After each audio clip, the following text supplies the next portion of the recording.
live in the dungeon. This is the Dream Warrior Review. I'm Kurt Thomas. I'm Mick Strawn.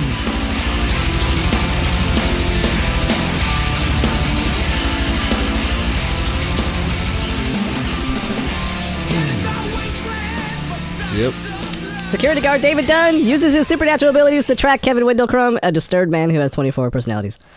Yeah. I don't think it was 24, was 24. it? I didn't. You know Wasn't that what? many in the credits. Didn't count them because I ran out of the ability to care after a while. You know, I don't think 24 was required. You know what I'm saying? I'm saying I'm just saying if there's a certain amount that you pay per personality, I mean, if it's a SAG problem, he could have done it with 9, no problem. I mean, it wouldn't have made any difference. I think he earned his money.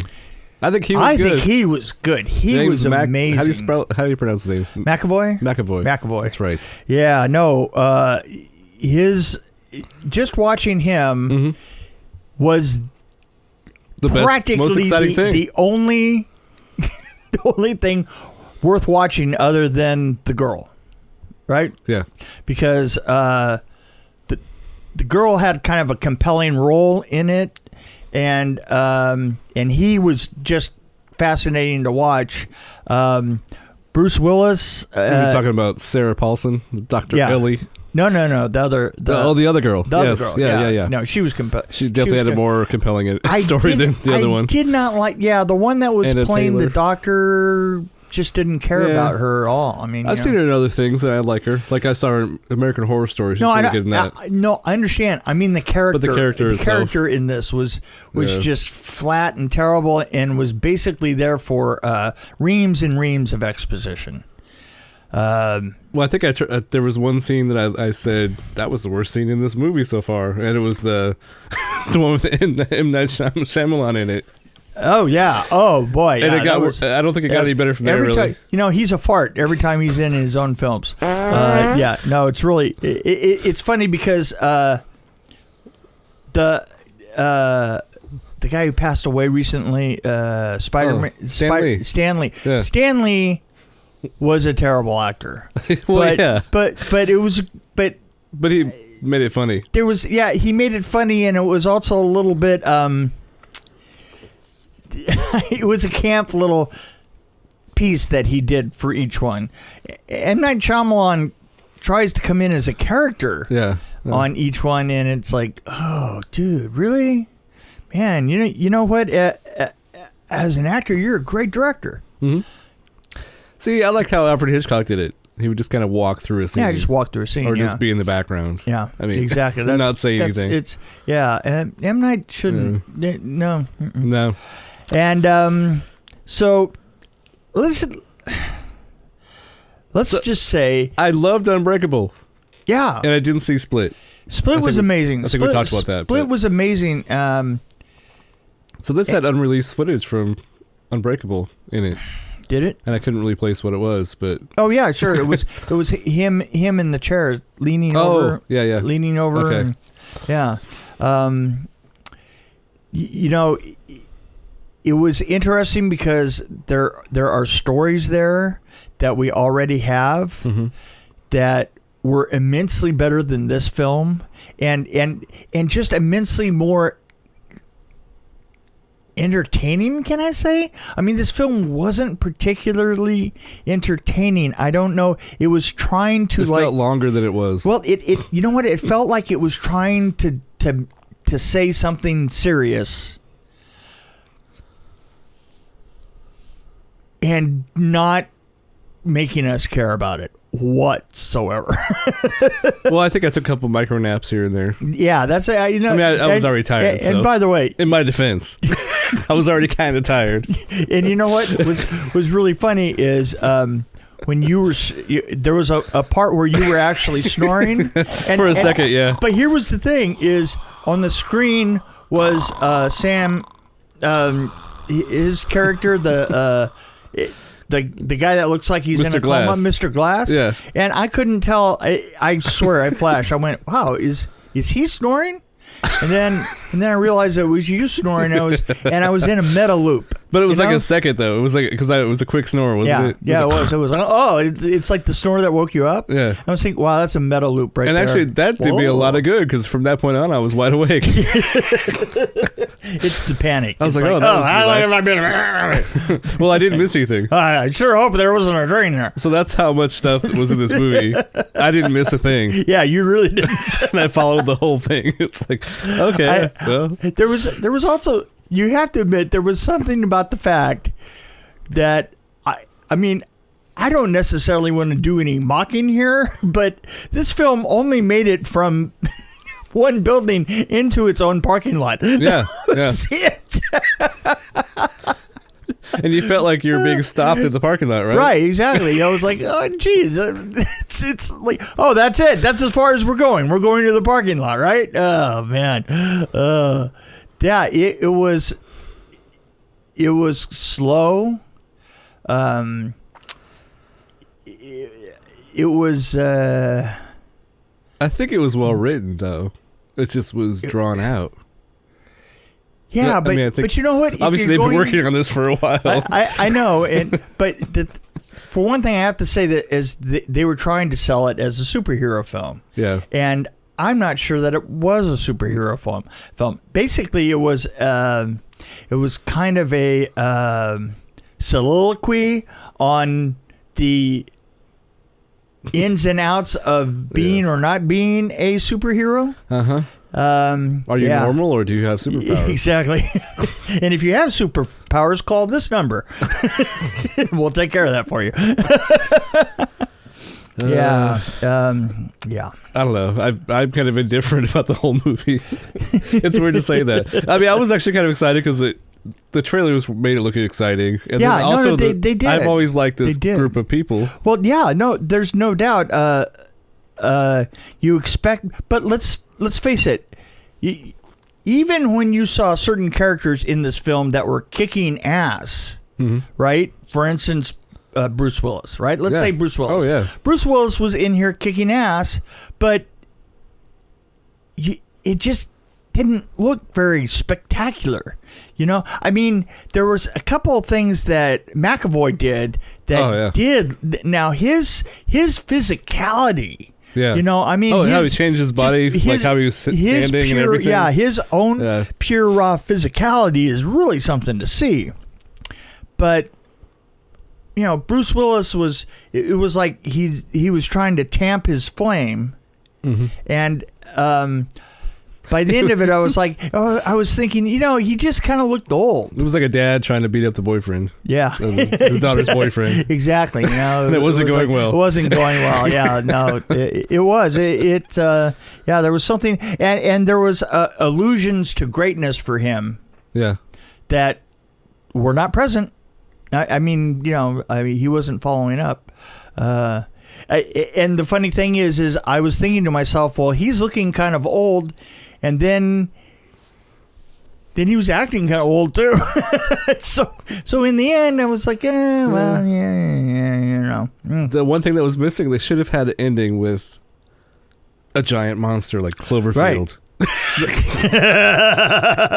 Yeah, that's actually bigger than Earth. Yeah. Standing on Earth, but bigger than Earth. Yeah, but bigger than Earth. I don't know about that. I mean, why not just throw people off? I don't know. Well, I think it's going to do well because I think we talked about this. It's going to do well. There's nothing else out there. Because there's nothing else. No other options, and people are familiar with this. I expected so much more. You know, I mean, I had my doubts because I've always kind of had my doubts with the director. Well, you know, the thing is this is Unbroken. It was an unfinished story. You know, Unbreakable. Yeah, Unbreakable. Yeah. Unbreakable was an unfinished story. Split was a very unfinished. I never saw that one, so I feel like I left out. I missed out, I guess. So though combining those two, you know, keep putting them in the same world, and all the echoes that came back to that, the girl from the zoo, that she was even wearing the zoo outfit, you know, was great. And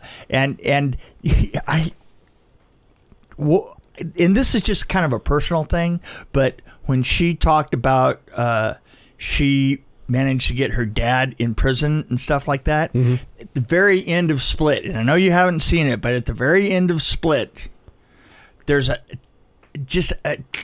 terror-wrenching scene where she has made it through this horrible situation with McAvoy. McAvoy looks deep in her eyes and realizes that she's already broken. And in the end, she's released to her stepfather, who obviously is the one that broke her. And man. and it was, I swear, yeah, it was one of those, oh yeah, ooh. You know, some people's normal is is as bad as a nightmare. Yeah. And that by itself, the fact that that was resolved, you know, because she took care of that situation, kind of made me go, oh well, that kind of draws the curtains on Split. All right, King, there's a little light over. There's a little light over there. But you know, another thing about this film, and I thought that this was really interesting. It didn't feel dark at all. I mean, it didn't feel like it went to a dark place. Right. Which Unbreakable definitely did. Yeah, it had a kind of a neutral feel going through. It was kind of bright at some points too. Well, yeah, but what I'm saying is that didn't work for it. You're talking about feeling, like overall feeling? The overall feeling of it. It was just kind of there, you know? It didn't feel like... I think that's why I was bored for a while. Plus, you know, the fact is really nothing happened for 7/8 of the film. And then the last eighth, I think... it's debatable. Well, why does M. Night Shyamalan say this is the first truly grounded comic book film? There's a quote on IMDb that says that. Well, you know, it's interesting. Interesting concept. Let me bring up something that as long as we're talking about comic book films, I've been talking a lot lately about. For some reason, about Fantastic Four. And somebody brought up a really good point. You're talking about the one that was not released ever. The one that was not released ever, yeah.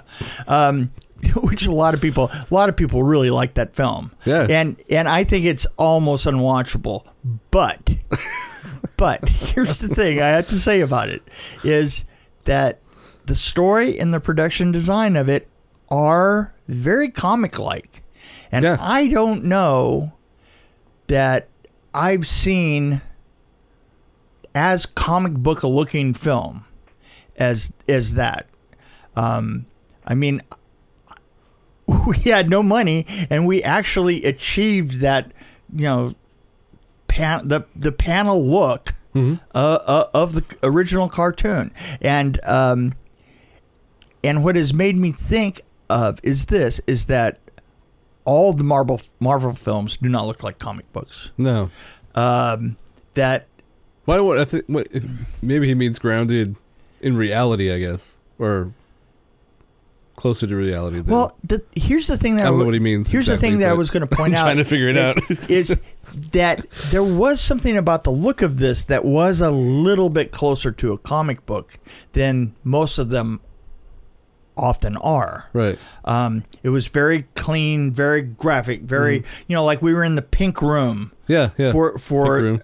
You know, and the building off in the distance. In the building in the distance, and like really simple rooms with like a specific device in it that was holding one, and then there was another specific device that was wetting another guy, and you know that all those things kind of combined together in a very simple way to be simple and graphic. And I was thinking, you know what, that film is pretty close to even the front yard that you know, where most of the rest of it was, had a very large planes of color and movement, and it had a very comic book feel to it. And even when when he tips over the car at one point, yeah, the car, the way that it's set, just completely in a nondescript parking lot, but you can't really.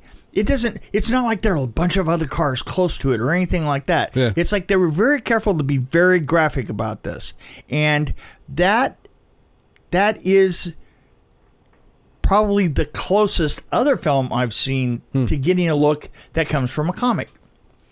So, wow.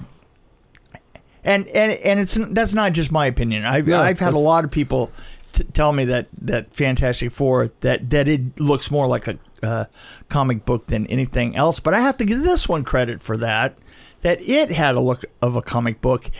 It was just more boring than a comic book. Right. I didn't like how the building was shaped because it looked like the Twin Towers a lot. Like, yeah. Oh, yeah. That bothered me. Naga make up. I had the same problem with Thor. Wasn't it Thor or one of those movies? They had like these two pillars that. Right. I'm like, it's like a recurring theme now. I keep seeing the Twin Towers. It's kind of annoying me. Twin Towers and everything. Yeah. So, So in my rating of this, I don't think that I would put it very far above center. Yeah. I mean, I like I like the girl, and I definitely. I mean, it's. I liked the character from Split. I mean, it's 19 years after Unbreakable. Yeah. And it's it's M. Night Shyamalan's 13th directorial feature. Yeah.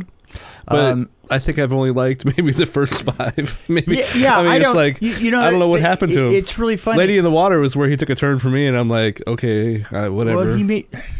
The thing is he has had a very specific shtick. Yeah. That, a film based on a reveal. He did a lot of his films that were based solely on a reveal. On a reveal, yeah. And I don't know that plays for as many as he did, because you find yourself just sitting there waiting for his It works reveal. for paranormal stuff, I think. I mean, well, which is kind of what he started off doing.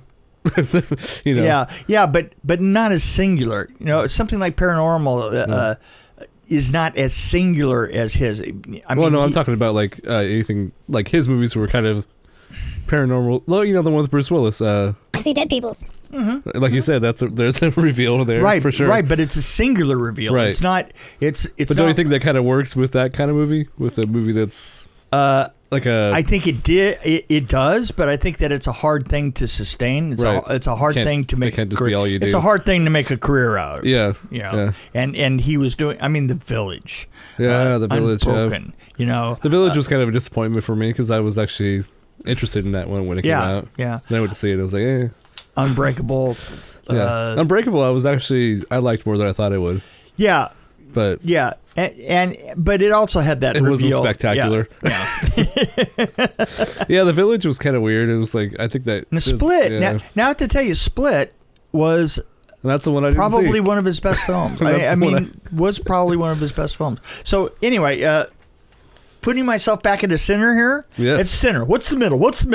Our middle is 2.5. 2.5. I'm going to give it. I'm going to give it 3/10 of a point for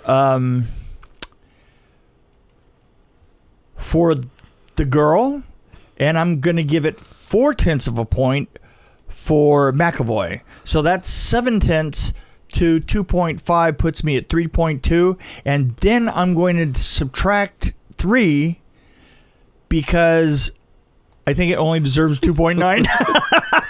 Wow. Yeah, that you know what that was there? That was math. math. I fell asleep somewhere. Yeah, you did. I don't know. I even like Signs more. I'm just looking at his. I don't know. Whatever. Yeah, no Signs. But I mean, The Sixth Sense was amazing. I thought. Yeah. And then Signs. It was pretty good. And you know what? Village, Here's the thing. Sixth Sense. I take it back. It felt like one of the first films that anybody had hung the whole film on a reveal at the end, right? Yeah. And then that became his thing. So look at for me, Signs, Unbreakable, I take back what I said. Village, The Happening. Mm-hmm. I don't remember seeing After Earth or The Last Airbender. After Earth, yeah. So I take back what I said because it took a turn for me at The Village. That's when I started losing interest in him. Oh yeah, but After Earth is one with Will Smith and his son. Oh yeah, you know what? That was I've never seen anything that's been reviewed worse than After Earth. It wasn't great. And I'm holding the DVD right now, showing you. Yeah, you are. You're holding the DVD. I think I got it for like $2 for something at Big Lots. I think it was Big Lots. And it was right next to Nightmare on Elm Street 3, I think. And right. Yeah, well, I think really? that was the day I sent you a picture of it. Oh, that's right. Look, you did. Nightmare on Elm Street 3 for $3. Right. Hey, look at that, for $3. Anyway. Well, there you go. But yeah, so I guess I'm in the middle, right in the middle, but then I really like the guy that did all the multiple personalities. I thought he was really good at McAvoy that. was, I would give, you know what, if I could separate him out of this film, I would give him a 4.0. Yeah. For the acting in this, because he was brilliant. They should remake Sybil and have him be like the male Sybil. Yeah, because then it would be believable. Guy, the thing is that's a hard thing to carry off. Yeah. You know, to make yourself feel like, and to be able to switch it up that fast. It really takes people who can act, and he can really, you know. Yeah, I'd like to see that. But so I'm at 2.5, but then I guess I'll give. Yeah, I'll give him a 2.6 for the whole thing, and just because he earned it. The only time that I ever saw anybody that could switch things on and off like that was Gary Oldman. Story time. Story time. It's story time with Mick. Story time with Mick. Story time with Mick. Story time with Mick. Story time with Mick. Story time with Mick. When I worked on, I watched him doing. We did the set for his. We did the sets for Sid and Nancy, but one of the sets that we did was the staircase that he did "My Way," Frank Sinatra's song, as Sid Vicious. Right. Yep. And to watch him do that, where he was supposed to be drunk and high as a kite. And he's coming down the stairs, right? And the TVs are in there, and we're filming, and he's coming down the stairs, and I did it my way, and he's just rolling back and forth, and then the director goes, cut, and he's just, so what do you blokes think of it? How was that? You were like, literally, it literally made me shake my head and go. Do you know who I think who might be close to that? I don't know for sure, but Christian Bale. Yeah, you think? Yeah. Did you ever see American Horror Story? See, or not an American Horror Story. Well, wait a minute, but American. What was that movie called? He was American Psycho. American Psycho. Did you ever see that one? No. We've got to review that one. But I came up with the name. Oh, good for you. We've got to review that one. Okay. But you see, here's the thing that you don't understand is that I've been on set many, many times. Yeah. To say thousands of times is not an exaggeration. And here's the thing. An awful lot of people do a character kind of thing, and they do it method. Mm-hmm. Right? Oh, yeah. And so they do everything they can to maintain that. So they're annoying, in other words. Oh, God. They're just, oh, man. Robert Duvall comes to mind. I worked with him on something. He was supposed to be like a dick mobster or something like that. And I swear to God, he walked around, being a dick mobster all the time. It was like, dude, really? You're at the craft service table and you're going to be eating lunch in 10 minutes. You can drop the whole bullshit thing. Yeah. Just. Ugh. And the guy that played Lincoln, who was that guy's name? I've heard stories about him. Oh yeah, but what I'm saying is a lot of these people they don't turn it off, right? Right. And so other than the fact that it's really obnoxious, it's just really weird to see somebody just snap it off like that. Yeah. Just like dung. Like Gary Oldman was like, oh, well, you see, he was acting. You see, that's called, you know what that's called? That's acting. And then when he was done acting, then he was done acting. That's awesome. You know, it was just really funny to see that, because it could knock you on your pins. How fast he went from the one to the other. It's like, whoa. Okay. Was William H. You worked with William H. Macy, right? Right. So right. Wasn't he kind of like some scenes where he can get really intense? Wasn't he kind of like that? No, I don't know. No, I don't know anything about him how he acts. I don't know how his Bill method is. He is the sweetest guy in the world, and he only brings his character out when he has to bring the character out. Yeah, that's what I mean. Like he's yeah, he can bring out that hard character, but he isn't married to it. I haven't seen him for a while. He isn't like. He needs to be in more movies. He's been doing TV. He's been what's that? Oh, Shameless. Yeah, he's been on Shameless. Oh yeah, Shameless. That's right. I don't know how I forgot that. Shameless is a great show, by the way.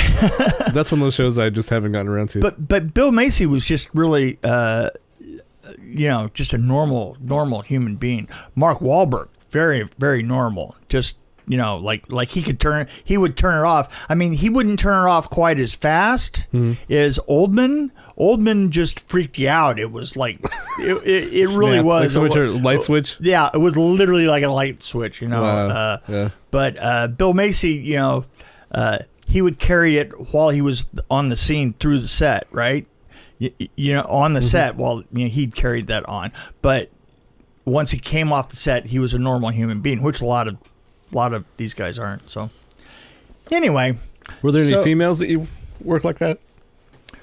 Seems like it's usually guys. Well, yeah, this is weird. I worked. I know the character's name of the show that she played in when I was the Baxters, the Bernie Baxters. Meredith Baxter Bernie, is that Meredith Baxter Bernie. Yeah. Meredith Baxter Bernie. She's a nightmare. Is she really? She was, oh, God. She was just a shrew. Really? I mean, just, and the thing is when I worked with her, I can't remember what I worked with her on, but we were working in Portland, and I was working with her, and she was such a... I mean, in between filming, she would go after... She was an eyeline, eyeline monsters are the worst in the world. That was like Family Ties, right? Yeah, Family Ties. She's her. Just a terrible person. Just, wow. Yeah. Well, the things you learn. Yeah. So Family Ties, that reminds me of a story you told me about one of the other people on Family Ties, but. Oh yeah, that I can. I think. Well, anyway. By the way, we might mention that I read an article about her that she admits freely that she was that she had that problem. She admits freely, okay. Yeah, that she had that problem. I like how we're still hinting at it, but we're not saying it. We're not saying it, yeah. Of course, actually, bleep. She had a really, really, really strong addiction to jelly beans. Yes. Well, who doesn't? Well, at some point in their life. Yeah, exactly. Well, those ones that taste like everything, right? All the different stuff. When you get you get the fart jelly bean. Yeah.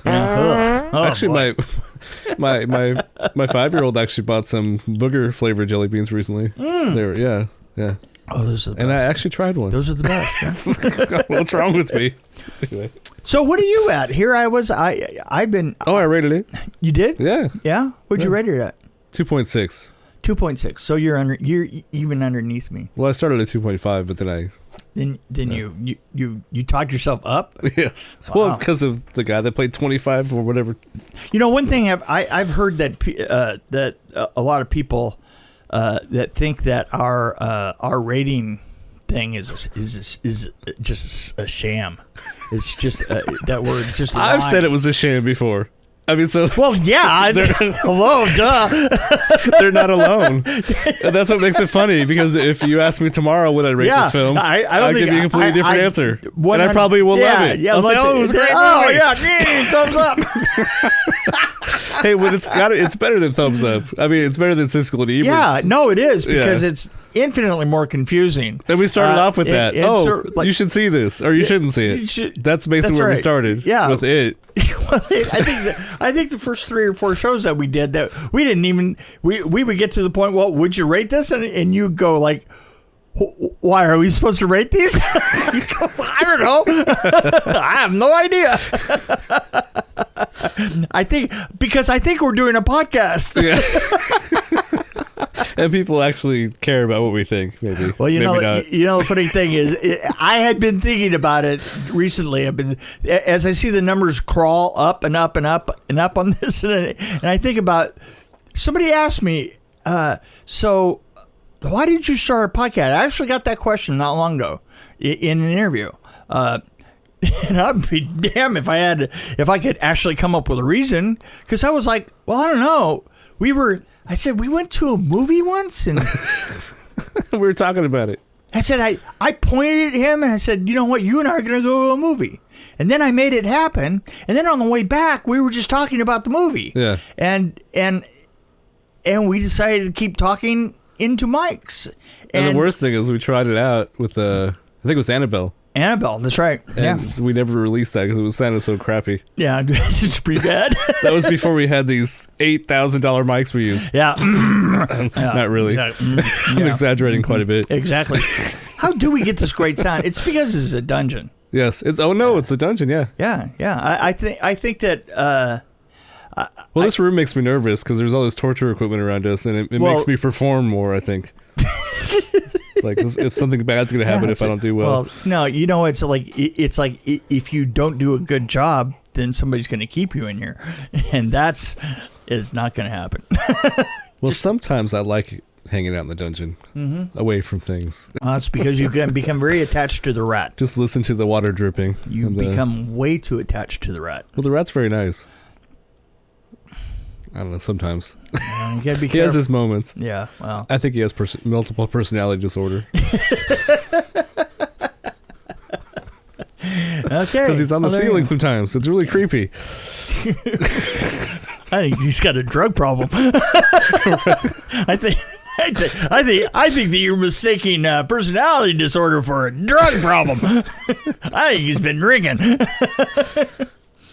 Are we done with this yet? I think we are. Yeah, I think we're done.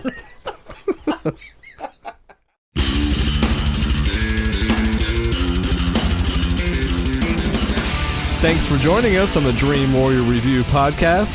Don't forget to tell your friends about us, follow us, and, of course, like us. We can be found on Podbean, which is an amazing app, YouTube, Stitcher, Alexa on any pod, iTunes, Google Play. We're on Twitter as well, at DW Review, and of course Facebook. You can find us there. You can also email us at dreamwarriorreview@gmail.com.